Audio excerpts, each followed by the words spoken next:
कालीघाट लेन का आखिरी मकान बारिश हो रही थी जब अर्जुन ने पहली बार कालीघाट लेन के आखिरी छोर पर बने उस पुराने मकान को देखा।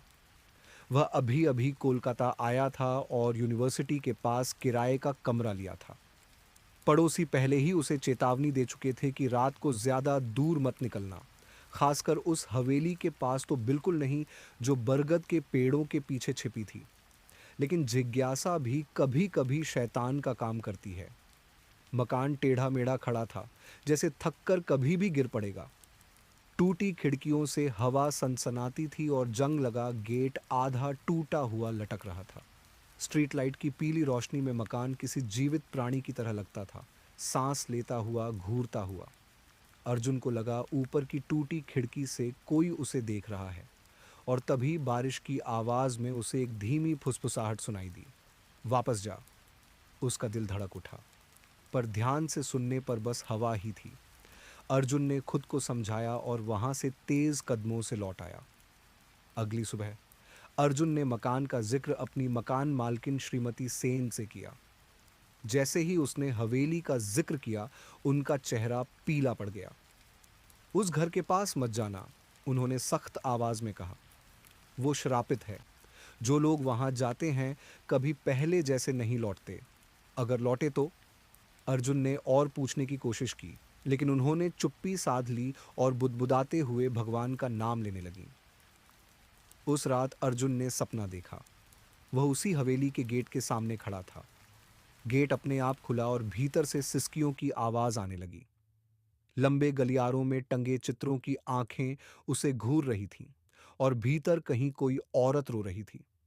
अर्जुन पसीने से तरबतर उठ बैठा, लेकिन रोने की आवाज उसके कानों में अब भी गूंज रही थी। दिन बीतते गए, लेकिन हवेली का ख्याल अर्जुन के मन में घर कर गया। एक शाम वह अपने डर को किनारे कर वहां पहुंच ही गया। गेट की चरमराहट ने सन्नाटे को चीर दिया। भीतर की हवा ठंडी और भारी थी, जैसे कोई कब्रगाह हो। सड़े मांस की बदबू उसके नथुनों में भर गई। दरवाजा आधा खुला था। उसने हिम्मत करके कदम रखा। तभी दरवाजा पीछे से जोर से बंद हो गया। उसका दिल तेजी से धड़क रहा था। उसने मोबाइल का टॉर्च जलाया। धूल, जाले और टूटी कुर्सियां नजर आईं। तभी वहीं सिसकियां फिर सुनाई दीं। वह सीढ़ियों की ओर बढ़ा। ऊपर लैंडिंग पर एक औरत खड़ी थी, पीछे मुंह किए, सफेद साड़ी में, जिसके किनारे गहरे धब्बों से सने थे। आप ठीक हैं? अर्जुन ने कांपती आवाज में कहा। औरत का रोना बंद हो गया। धीरे धीरे उसने सिर घुमाया। चेहरा इंसानी नहीं था। खाली गड्ढों जैसी आंखें और होंठ जो अस्वाभाविक रूप से चौड़े होकर मुस्कुरा रहे थे। अर्जुन चीख पड़ा और पीछे की ओर लड़खड़ाकर गिर गया। मोबाइल हाथ से छूट गया। अंधेरा छा गया। जब उसने मोबाइल उठाया, औरत गायब थी, लेकिन दीवारों पर टंगे चित्र बदल चुके थे। हर चित्र में अब अर्जुन ही था। उसी का चेहरा, वही डर, वही घूरती आंखें। घबराकर वह भागा, हर कमरे का दरवाजा खोलता गया। हर कमरे में वही दृश्य था, एक बिस्तर, एक आईना और कोई परछाई बैठी हुई। जैसे ही वह पास जाता, वो परछाई उठने लगती और अर्जुन तुरंत दरवाजा बंद कर देता।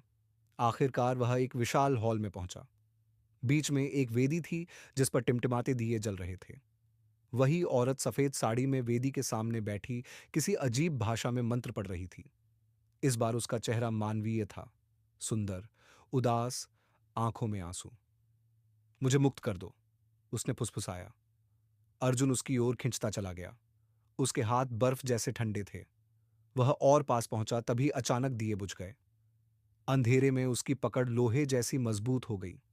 उसका चेहरा फिर उसी राक्षसी मुस्कान में बदल गया। कानों में पिघलती हुई चीख गूंजी, अब तुम मेरे हो। अर्जुन किसी तरह छूट कर भागा। हवेली उसके चारों ओर बदलने लगी। सीढ़ियां कहीं नहीं जाती, खिड़कियां दीवारों में बदल जाती। सिसकियां उसका पीछा करती रहीं। कैसे वह बाहर निकला, उसे याद नहीं। बस इतना कि अगले पल वह गेट के बाहर कीचड़ में गिरा पड़ा था। बारिश उस पर बरस रही थी। श्रीमती सेन ने उसे देखा तो घबरा गईं। तुम गए थे ना वहां? उनकी आवाज कांप रही थी।